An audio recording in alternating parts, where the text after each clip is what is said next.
Siuke lugu oli, et kui ma laps olin, siis ma ei tea, mingi 10 või 12 aastane, siis kui mul ema veel Epetes töötas raamatupidajana.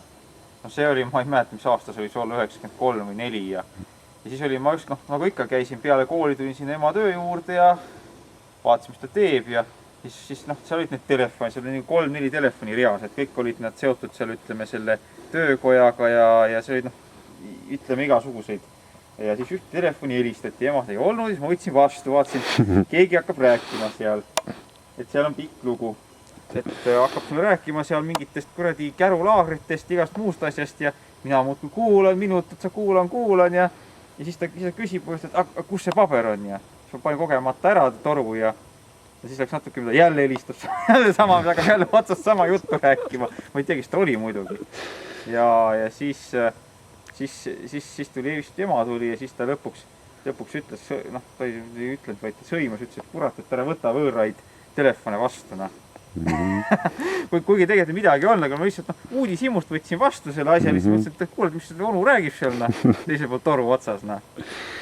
See oli seal sellega, üks selline naljakas vahejuhtum oli.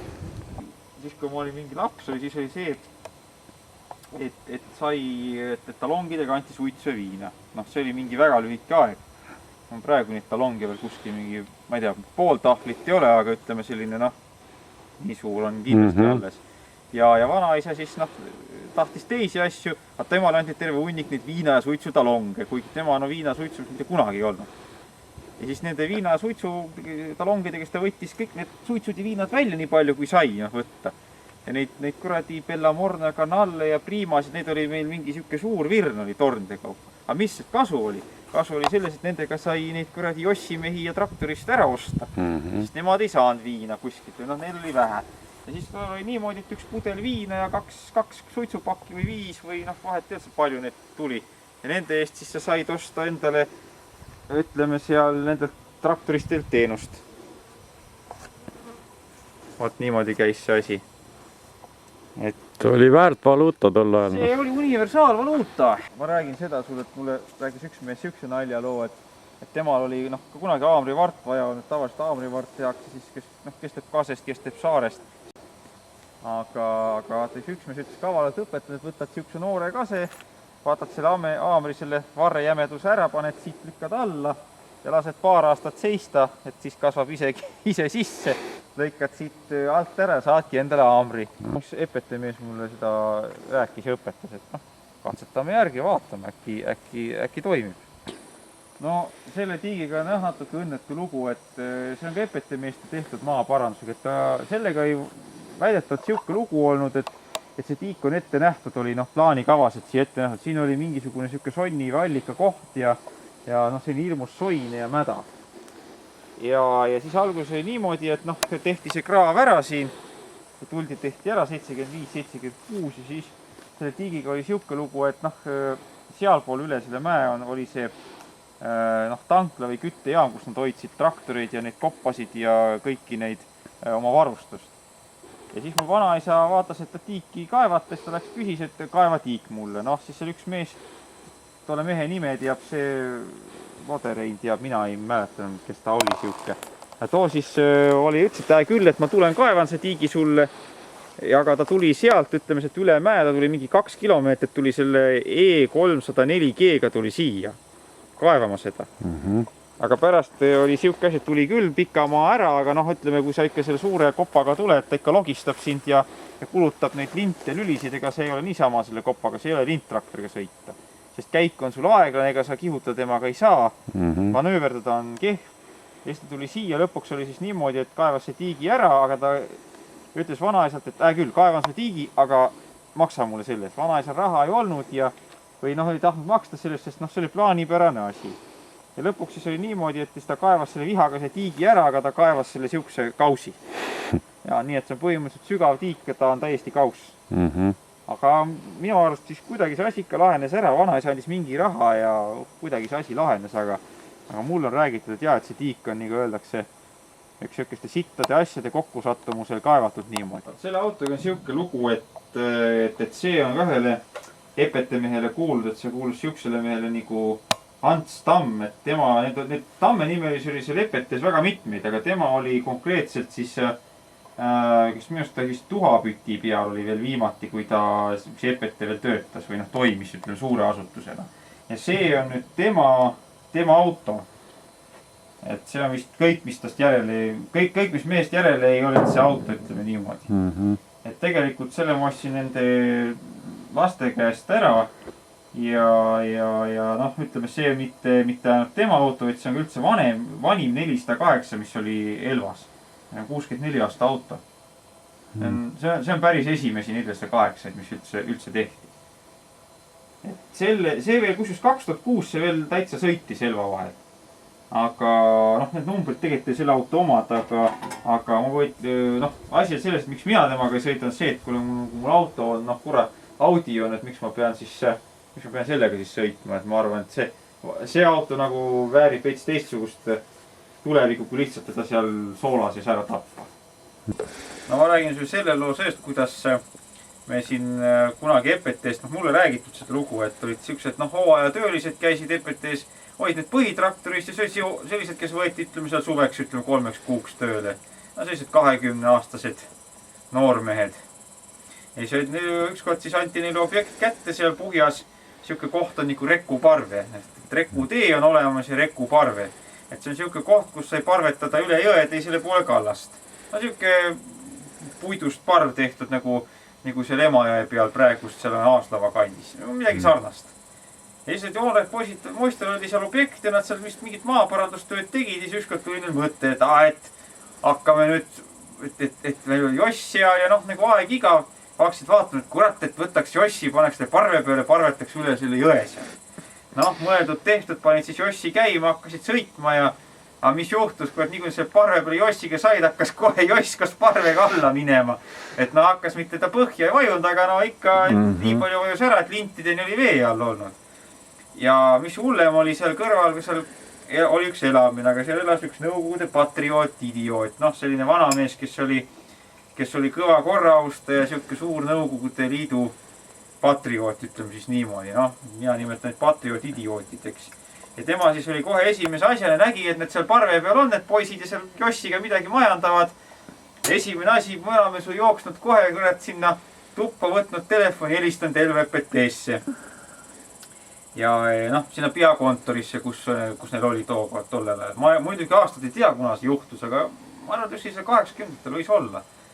Ja esimene asi, vanamees helistab sinna kontorisse, aga seda kontorisse juhatajat Viilup Tõnu ei olnud koha peal. Oli hoopis see minu naabrimees, kes nüüd surnud on juba 3 aastat, 4 aastat.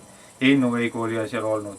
Ja Ennu Veigu oli siis telefoni vastu võtnud, sest varasem, kui ta vanamees oli helistanud, siis lõuganud, et kurat, et teie töölised seal lõhuvad jälle parve ära, et miilitsasse tuleb nad anda ja siis Ennu Veigu oli kaval olnud, oli teinud Viilup Tõnu järgi, nad taskas järgi ütles, jah, kohe saadame järgi, kohe kutsume miilitsa välja. Ja pärast niimoodi, et asi oligi sinna paika jäänud.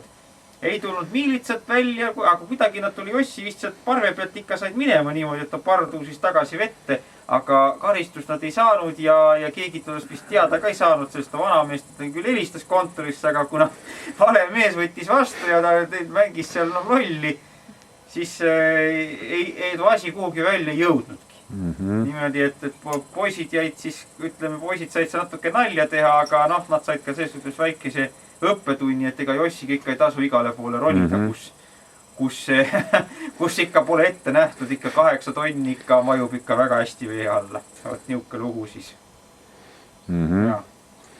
Äkki räägid sellest Vidines ka mingi looga? No sellest ma võin rääkida, see on D130M või tegelikult selle kinnituse järgi ta peaks olema D170 käivitusmootori karburaator. Et ma võin võrdluseks siia panna ühe teise kõrvale. See on nüüd selle karburaatori esiisa. Ehk siis see, mis on Caterpillardi järgi tehtud, ehk siis S80 ja 100 oma. Et nii palju on erinevust, et see on nüüd üks ühele analoog Ameerika omaga, sellel on tooreklapp käib niimoodi, tõmmatakse siit kinni, lahti. Asendid on mõlemal 2 on kiirendus ja see on siuke tühikäik, kus ta lihtsalt popsub. Et see on siis kiirendus, see on siis tühikäik. Siit on reguleeritav. Ja siit on siis uputamine sellel muidugi töötas, see on, ma ei tea, see on hiidvana ka.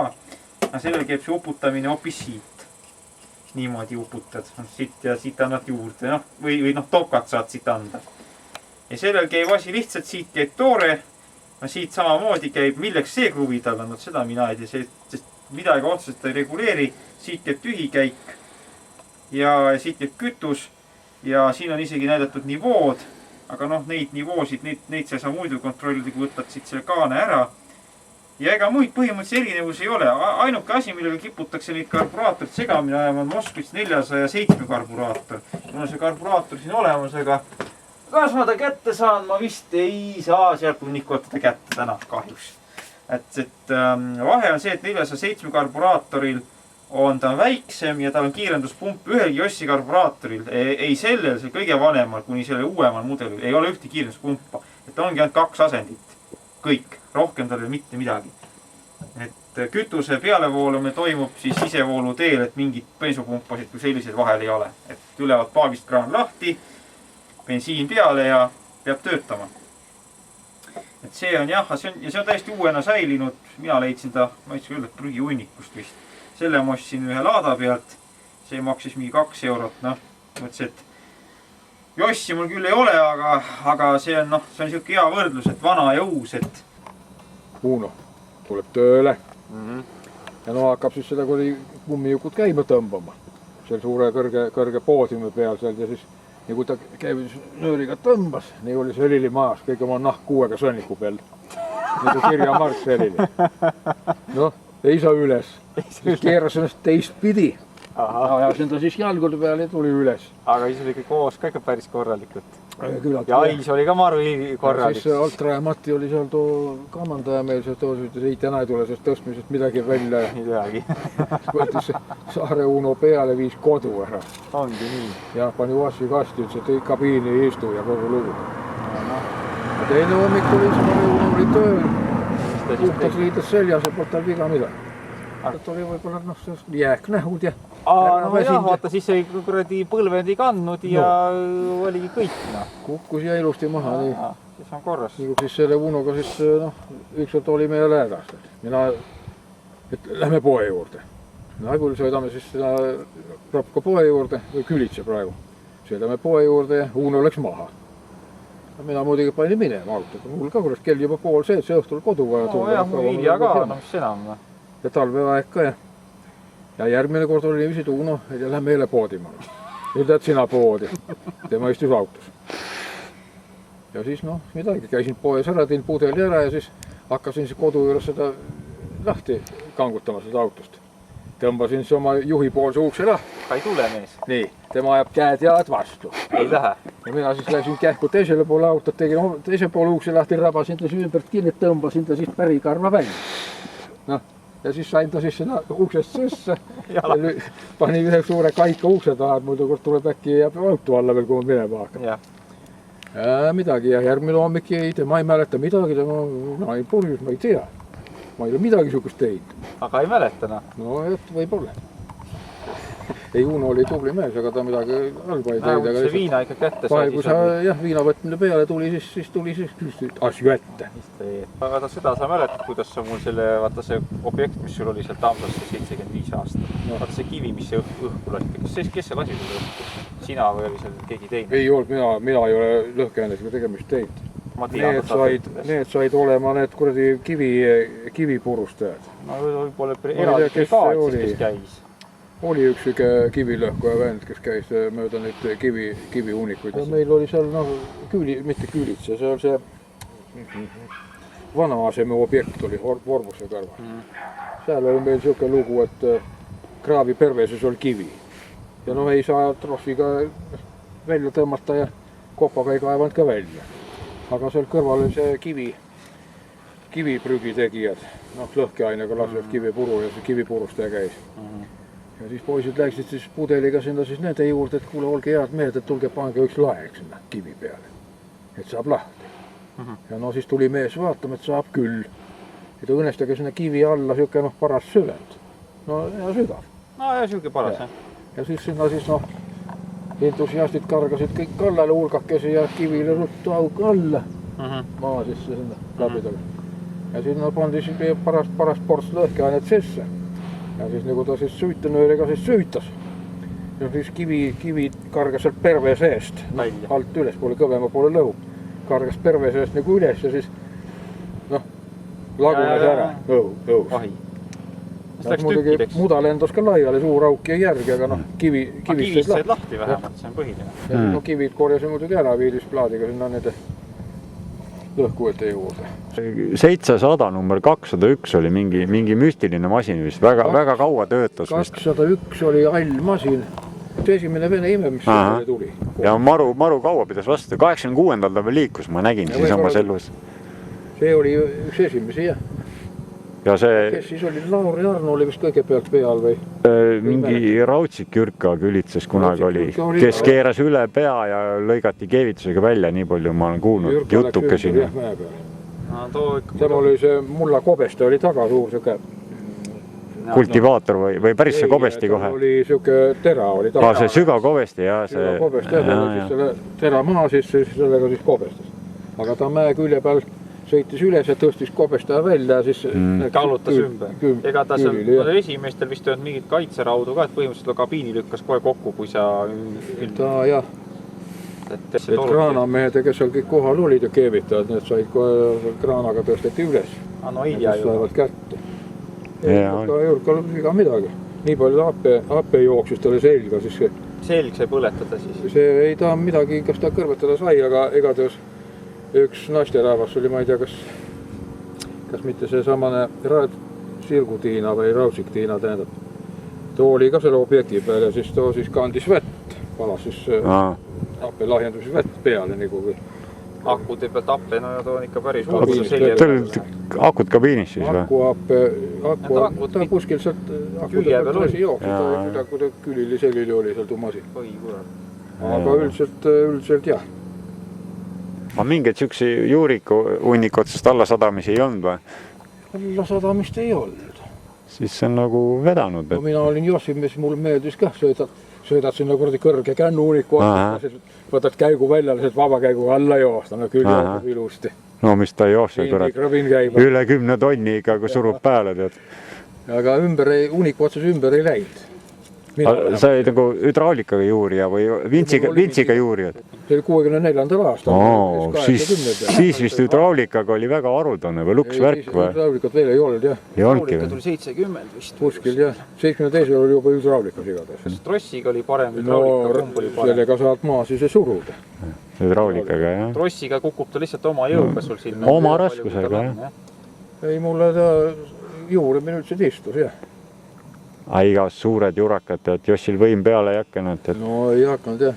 No kuuse juurt saab veel lihtsalt ajada, ta kuuse juur on lai.